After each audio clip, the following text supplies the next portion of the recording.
Ooh, baby.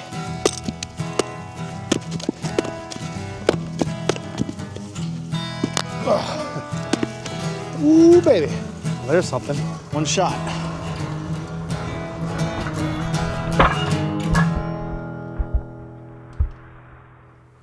Hey guys, welcome back to Art of Craftsmanship. My name's Dustin, and in the last video we restored the Great Divider axe. It's a mechanical axe, and I wanted to compare it against other axes that I would use to split wood, a maul, a splitting axe, and a regular axe, to see what I like the most. And in the meantime, we also got some cool slow motion footage of the mechanical axe working to really see if it's worth it to use this over a standard axe. All right, we're gonna start with the Great Divider. Let's see how she swings. This is some, I think it's willow.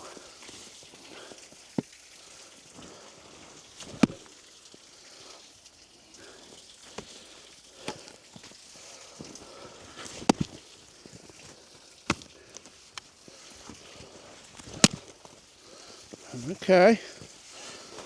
Well, that's split. That was 3 hits.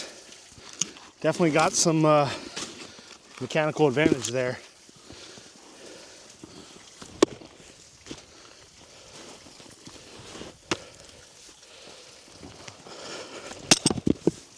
Ooh, baby. I went flying. Sounded good.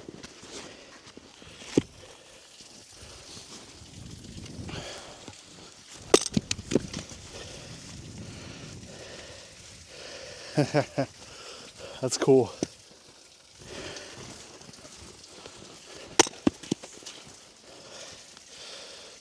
It's a weird, kind of a weird feeling. So used to splitting with regular axes, to have it, throwing it like that. But it's cool. It works well.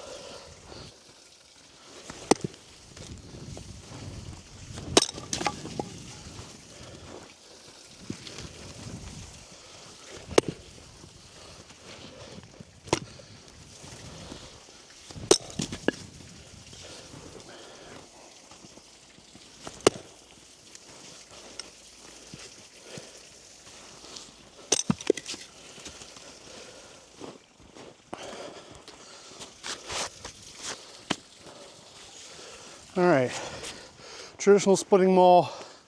This is a 6-pound true temper splitting maul.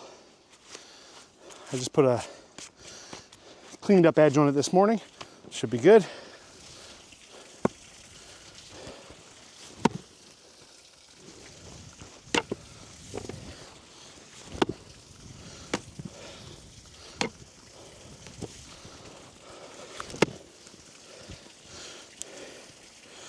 That's starting to split. There we go. 4 hits.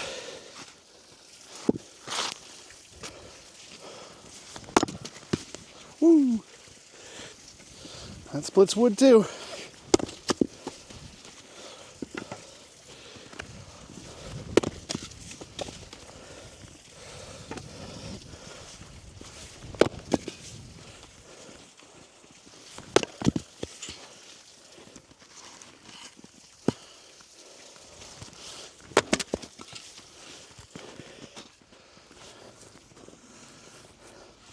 We're going in order of kind of use case, right? So mechanical axe first, then maul. And you know, so far I feel like the mechanical axe was interesting. I feel like it did split some stuff. I don't know if it did it a ton better than the maul. Maybe that's form, maybe that's axe use, but I feel like they both worked pretty well. So I'm gonna do, this is a splitting axe, so it has a very wedge shape. So designed for splitting. I have this on a kind of a longer octagonal handle. This might be a 30-inch, 32-inch octagonal straight handle. I'm gonna use this, and we'll get some comparisons.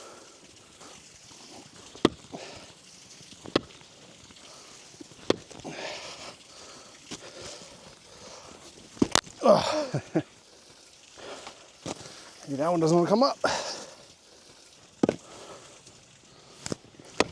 There we go. Yeah.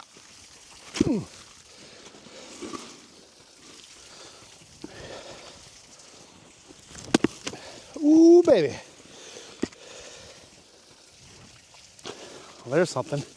One shot.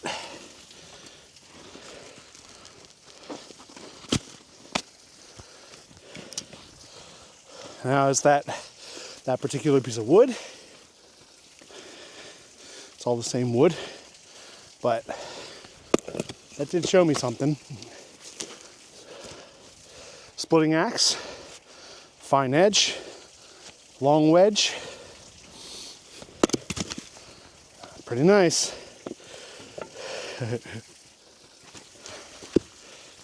Let's get you a close up.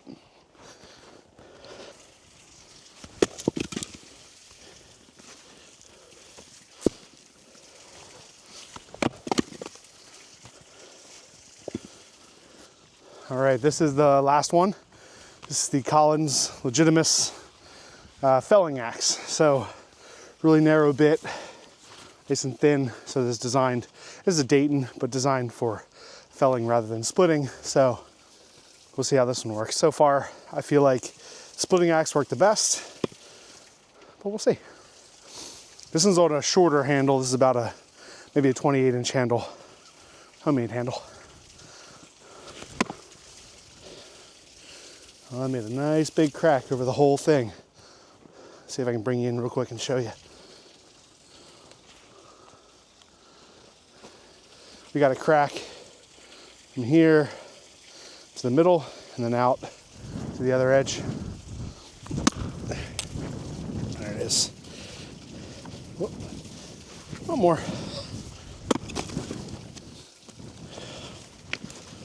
Put that one aside.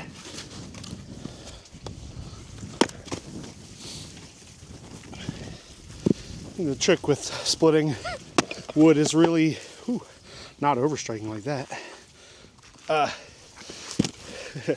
Is really just like aiming for the spitting block that you're on. If you're on the ground, aim for the block or aim for the ground. Don't try to hit the top of it. Aim for here. You get all that momentum going through.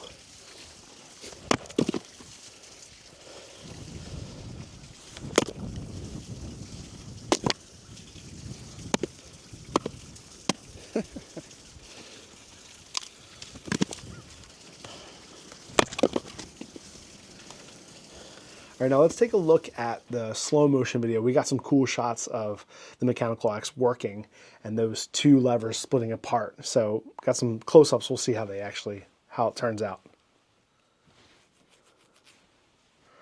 All right, so here I'm winding up for the first hit.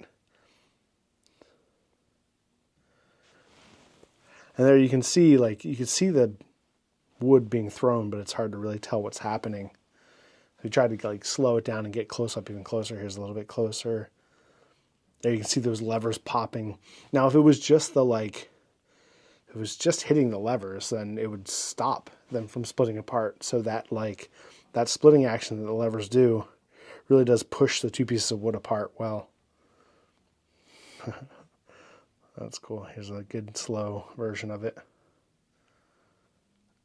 So that was really good. You could see that inner lever really hitting out and that one flying off to the right side. Oh man, that one really flew that time. That's super cool. All right, here's a nice slow one. We'll see if we can capture those mechanical levers.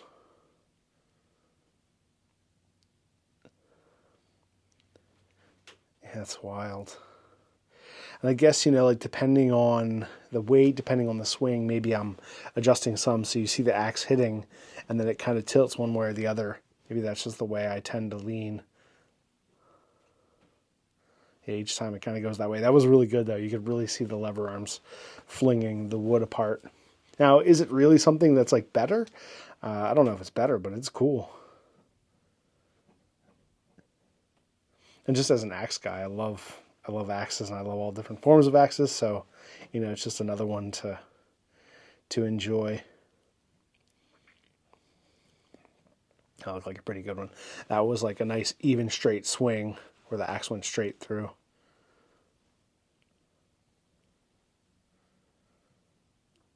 Yeah, that's wild. That's cool seeing those little inner levers popping out each time and then closing because they're on springs. There's a real slow one.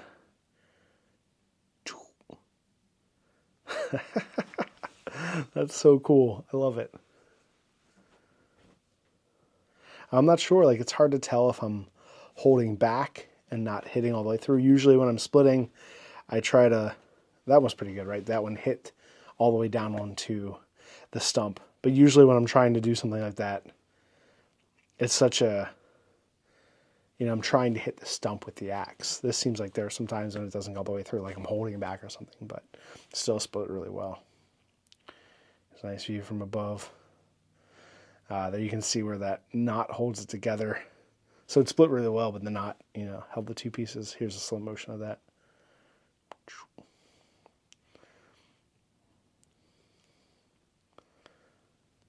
Yeah, I wonder, like, if those levers, by holding it as it swings down, would prevent some overstrike, because it keeps your axe from going in past. Now, if I would have done that with a normal axe and it kept that knot held together closer to me, I might have gotten some overstrike on the handle when the blade goes through.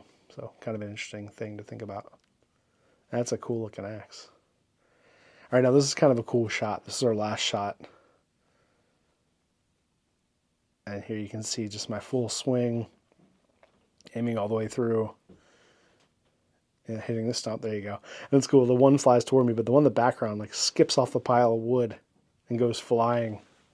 You see me looking up, that was fun. It was just an interesting last one, obviously it's not staged at all. That was just what that wood was doing the whole time. The wood was shooting out away from the pile, and that last one, it flew in the opposite direction, which was kind of fun. So it was cool to take a look at each of those things in slow motion and really see how those mechanical levers were working. And thanks again to our buddy Glenn for suggesting that from Howling Wind's Accent Tool. We had him on the podcast, on the Art of Craftsmanship podcast, episode 198. You can check that one out. But it was a fun idea to really take a look at that mechanical axe and see how those mechanical levers are working close up to really get the idea of it. So my thoughts about these four axes and the Great Divider: is the mechanical axe better than a normal maul or splitting axe? Not necessarily, maybe not for me, right? So it's more about what you feel comfortable with. When using this one, I had the weird feeling of the head not being on correctly. I'm used to using axes, and when you feel a rattle or something moving around, that means that the head's loose. So I had to kind of get over that feeling at first. Splitting with it, it definitely worked well. It split the wood. I feel like it did mechanically push the wood apart. It has more weight than the rest of these. So with that, swinging a heavier mechanical axe, it has its benefits, it has its negatives. The maul and the splitting axe both have a really steep angle on the edge. Because of that, they both use their weight to dig into the wood to split it. You have to use that momentum, and it's a little bit harder to swing because it's a heavier splitting tool.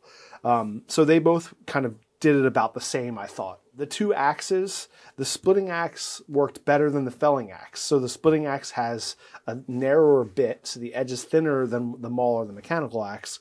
It's a long wedge. So it's a narrower bit, but it's a nice long wedge, and that can kind of dig into the wood and split it. The felling axe has also a narrower bit, so it dug in, bit in really well. But because it's designed to fell and not split, it has like a taper that goes out. So out of the two axes, the splitting axe worked the best. And out of all four, my favorite was the splitting axe. I'm more comfortable using axes than mauls. It's what I use the most. But really, out of these four things, is this one better than these? Not necessarily, but maybe for you it is. I think the most important part is to use the axe that you're comfortable with. My buddy Theo, who uses this axe, he loves it, uses it all the time. That's the one he would go to. My dad usually used mauls to split wood, so he would go to something like that. I'm more of an axe guy, so I like using an axe. It's really whatever you're most comfortable with, because the thing of splitting wood with a sharp tool is dangerous, and really the most important part is to make sure that you're comfortable with using it, you're in a comfortable location, you have a comfortable stance, and you can swing it the way you're used to. So choose the one you're the most comfortable with, and that'll be the one that's the best for you. If you haven't checked out the Great Divider video, check that one out and let us know what you think over there, because this was kind of a fun restoration of on a different type of axe that I don't normally do. And if there's another axe that you like or you think that would be cool for us to restore, let us know that in the comments as well. Thank you guys so much for watching, and we'll see you on the next video.